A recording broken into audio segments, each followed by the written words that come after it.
Welcome to Wire Rush Racing, and welcome to another video regarding the off-road adventure biking stuff. Alright, so we've talked about the general trips that Sam has done. We've talked about his bike, we've talked about his bags, we've talked about his navigation. We haven't talked about all that stuff that he has to carry with him. And here is pretty much all that stuff. So Sam, tell me first, so I guess one of the things that's kind of important on this when we're talking about what you have with you on your bike is that you did not do this trip alone. No, I had friends. It was 4 of us, and that really helps for these trips because you can kind of split up the stuff you need to carry. Okay. However, I will say there was not that much that I didn't have myself, and I can maybe point out a few things that I didn't bring with me that the guys had instead. Okay. But yeah. So let's kind of go start. I guess we'll start kind of in front of you and talk about what we got here. Well, let's start with the gear maybe. Okay. Stuff that I wear. Oh yeah. So I've already got most of it on. What you can't see is I've got a pair of Leatt dual axis knee guards. Right. I think you had the same. I've actually reviewed those on my channel before. Yeah. I'm wearing the City Adventure boots, which are waterproof and are just heck of an off-road boot for touring. Okay. A bit more comfortable than your typical racing boot. Okay. Does the sole flex at all for walking or? Yeah. So you can walk around in them. They're a little noisy, but mostly they're waterproof and they're good for touring. Okay. Some Klim motorcycle pants, which you don't have to have. A lot of guys just wear, whatever they can get as long as they have protection in them. And then I like to wear a chest protector, mainly because this one comes with a kidney belt, which helps my back. A lot of hours on a bike, your back can get a little sore. But also, when you get roosted on a gravel road or something, it helps to have something going. And then I believe this setup came with shoulder and elbow pads. I found it to be a little bit uncomfortable to wear every day for a few weeks. So I just wear these sort of sport elbow pads in case I get in a crash that'll at least protect my elbows. And then I got my helmet, my goggles, and my gloves. And now, I noticed you have removed your visor. Is there a particular reason? Did you crash or what happened there? No, the visor's off just because it didn't do me much good. I adjusted as much as I could, and it really wasn't blocking the sun. And I found that when I rode on the highway, it was trying to pull my helmet off. So I took the visor off. Okay. When it gets cold and rainy, I will put on a thermal, and I'll put on just a really cheap rain jacket.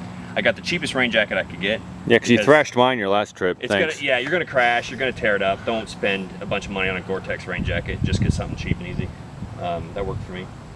But yeah, so that's what I wear while I'm riding. I've got a pile of clothes here. And you wore one more thing too. This guy over here. Oh yeah, my backpack. I had a backpack on. That's where I kept my rain gear because you want to be able to throw that on as quick as you can. And then I had a Camelback that can hold quite a bit of water. That's really nice to have both for camping and also while you're on the road. Okay. So and then I would always have a bottle of water or Gatorade with me at all times. All right, so walk me then what you packed with you, what you think you may not have needed, and what you think you probably should have brought. So for camping, if we stay on this side over here, I've got a sleeping pad, my tent. I got a 3-man tent. We got a sleeping pad, a sleeping tent, a 3-man tent. 3-man tent, which I didn't need because we all just use our own tents. And you're in the Rockies too, and so it's dry. Did you just ever sleep out in the open? No. You're always in a tent? Yeah, it's cold as well, and being in a tent kind of helps keep you warm. So and then you have I think that's a 25-degree sleeping bag there. I think it's a 0. Is it 0? Oh, okay, it's cold, and it gets cold in the Rockies, especially at night. So I think it's nice to have a nice warm sleeping bag. Okay. We had a bit of rain and stuff, so we had to stake down every so often. Did everybody bring a tent? Everybody brought a tent. You could minimize stuff by only bringing 1 tent for every 2 guys, let's say. Yeah. But it's nice and convenient to have your own tent. So okay. We did that. So we already talked a bit about your backpack. Yeah. And then just about the backpack, I use a snowboarding backpack, which is really nice because they are good for doing adventure sports in, and it comes with a built-in Camelback pocket, so that's pretty nice. I brought a little tool kit. I think it's really important that you can do stuff on your bike when you're out in the middle of nowhere. Okay. I'm guessing it's all SAE tools. Yeah, it's all metric. Metric. Wow. This is a Suzuki bike, so you need all metric stuff. Oh, okay. I have a front sprocket here for the highway trip out to Banff. I had a 15-tooth front sprocket. When I got there, I dropped her down to 14 to give me a little bit lower gearing on the off-road section. Yeah, that was nice to have. But yeah, chain brake and some other basic tools. What you don't see here in my toolkit, you see tire spoons, but you don't see any tire patches or a bicycle pump. Or tubes. Or tubes, yeah. So if I had blown a tire when I was by myself, I'd have been pretty much out of luck. But when I was with the guys, they had tubes and air pumps and tire patches. So as a unit, we had the stuff we needed, although individually I only had my own tire spoons. Also for bike maintenance, it's always good to have a can of chain. Yeah, because you applied that at least once a day. 'Cause I did notice. Yeah. It looks like, oh my goodness, look at all that goop on his. Well, he's applying a lot of chain lube to keep things from going smoothly. So yeah, we're often. I mean, there were some days we were going 400 or 500 miles a day. So you want to keep that chain really nice and lubed up. And also, you got your tire pressure gauge. Just keep an eye on the tire pressure. Is good. So yeah, I've got an MSR bottle here that's not for camping. This is actually gasoline for the bike. My bike has a 3.2 gallon tank, but just in case you find yourself out in the middle of nowhere and you completely run out, it's always nice to have about 20 more miles of range. no, so yeah, it was 15-20 miles on Yeah. a quarter gallon bottle. In one of those bottles. You got a flask for bourbon. That's always really important Essential. when you're camping. Old school digital camera. Yeah, that's just because my phone's a piece of crap. And then all the tools here are complemented by having a multi-tool for anything that I may not have brought, like a screwdriver. So And the multi-tool also was, I noticed it was in one of your like easily accessible areas, whereas your tools are a little more packed away. yeah, so if you need to quickly adjust something, or you need to cut a zip tie or do whatever, these Gerber multi-tools are pretty nice. Oh yeah, and I mentioned zip ties. Any motorcycle trip, you should bring all sorts of shapes and sizes of zip ties. You never know what you need to do to fix something. Yeah, I mentioned the goggles. I also brought a pair of safety glasses. Sometimes you'll get a lot of rain and you'll get your goggles all fogged up or muddy. It's nice to just have something as a backup to get you a few more miles before you have a chance to clean your goggles. Would you, I see tennis shoes. Tennis shoes I think would take up a lot of room. Would you suggest or recommend tennis shoes, or? Yeah, there are more compact shoe brands you can buy, but it's always nice to have something to wear around the campsite. Sandals or flip-flops would have been a suitable alternative. Yeah, but I brought these. That's what I have. For cleanliness, it's something kind of funny. My wife kept asking how often I take a shower, and the answer is not very often.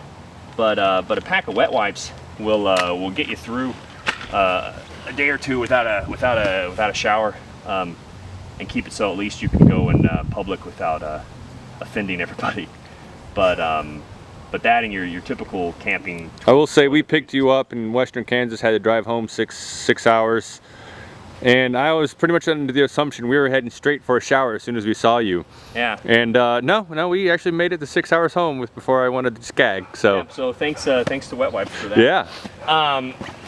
Charlie, I'll let you guess. What do you think this bag and this rope is for? Oh, is that for bears? Exactly, yeah. That's your bear bag set up there. So each night, all the smelly stuff, including the sunscreen and everything, would go into this bag, and then you would go out and find a tree and hang that really far away from your campsite. So in case a grizzly bear did come out. I like your European power adapter there. Is that? Yeah, that's in case a tornado drags me over to Europe and I have to plug in my phone.